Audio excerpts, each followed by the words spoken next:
নির্বাচন ফেব্রুয়ারিতে হচ্ছে, এটি নিয়ে বিন্দুমাত্র সন্দেহ নেই। ধন্যবাদ জানাই যে শেষ পর্যন্ত নির্বাচন এবং জুলাই সনদ নিয়ে যে একটি জটিলতা তৈরি হয়েছিল, আমার মনে হয় করা হয়েছিল। তো প্রধান উপদেষ্টার ভাষণ এবং পরবর্তী সময়ে তার ভাষণে যে সমস্ত বিষয় বলা হয়েছে সেটা গেজে তো দেখলাম অনলাইনে ইতিমধ্যেই প্রকাশিত হয়েছে, যার মধ্যে দিয়ে এই তর্কের বোধহয় কিছুটা অবসান হয়েছে। নির্বাচন ফেব্রুয়ারিতে হচ্ছে, এটি নিয়ে বিন্দুমাত্র সন্দেহ নেই। জুলাই সনদ জাতীয় নির্বাচনের দিন একই সাথে গণভোটে বাস্তবায়নের দিকে যাচ্ছে, এটা পরিষ্কার।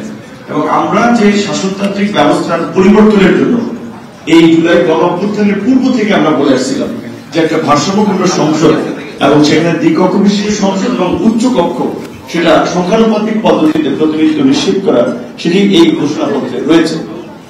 এখানে বিএনপির সাথে আমরা দীর্ঘদিন লড়াই সংগ্রাম করেছি। গত বছর রোজার ঈদের সময় এখানে বিএনপির মহাসচিব সহ শীর্ষ নেতৃত্ব আছে, তাদের কারো যদি মনে থাকে, মাহাদি আমিন ভাই ইয়ং মানুষ, তার মনে থাকতে পারে। আমি বিএনপি চেয়ারম্যানের উপস্থিতিতে বলছিলাম যে এই সংস্কারের প্রয়োজনীয়তা ফিল করে 31 দফা, বিএনপির 10 দফা থেকে 27 দফা, সেখান থেকে 31 দফা যুগপৎ আন্দোলনের একটা কর্মসূচি নির্ধারণ করেছিল বিএনপি।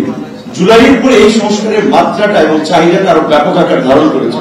সুতরাং বিএনপিকে এখন সংস্কারের একটা নেতৃত্ব দেওয়া দরকার।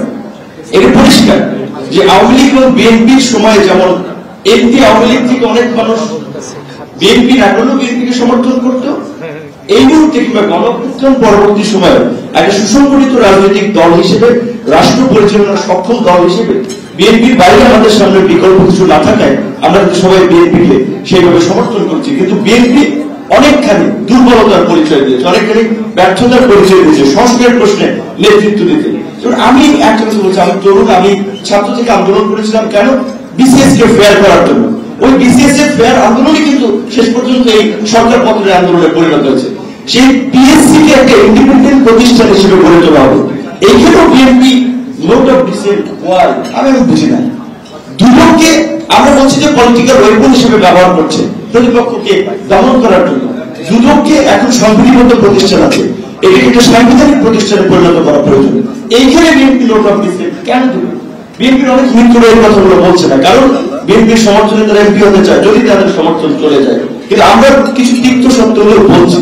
সর্বশেষ আমি যেটা বলতে চাই যে আজকে এই গণঅভ্যুত্থান পরবর্তী যে নির্বাচনটি হচ্ছে, ইতিমধ্যে কয়েকজন বক্তা বলেছেন, সেই নির্বাচনে গণঅভ্যুত্থান অংশীদার নয়, সংসদে থাকার মধ্যে দিয়ে একটা ভাইব্রেন্ট যেন পার্লামেন্ট হয় এবং সেখানে যেন আমরা আমাদের শাসনতন্ত্র, আমাদের পররাষ্ট্রনীতি, আমাদের জাতীয় স্বার্থ, নিরাপত্তা এবং বিশেষ করে রাষ্ট্রের গুরুত্বপূর্ণ মৌলিক ইস্যুতে যেন আমরা একটা জায়গায়, একটা কনসেনসাসে থাকতে পারি, সেরকম পরিবেশ তৈরি করা দরকার। এবং সেই দায়িত্ব অনেকখানি ডিপেন্ড করছে বিএনপির উপরে। আগামী নির্বাচন কতটুকু সুষ্ঠু হবে, যেটা আজকে নির্বাচন কমিশন, প্রধান নির্বাচন কমিশনার বলেছেন, প্লেয়ারদের উপরে ডিপেন্ড করছে। এটাও ট্রু।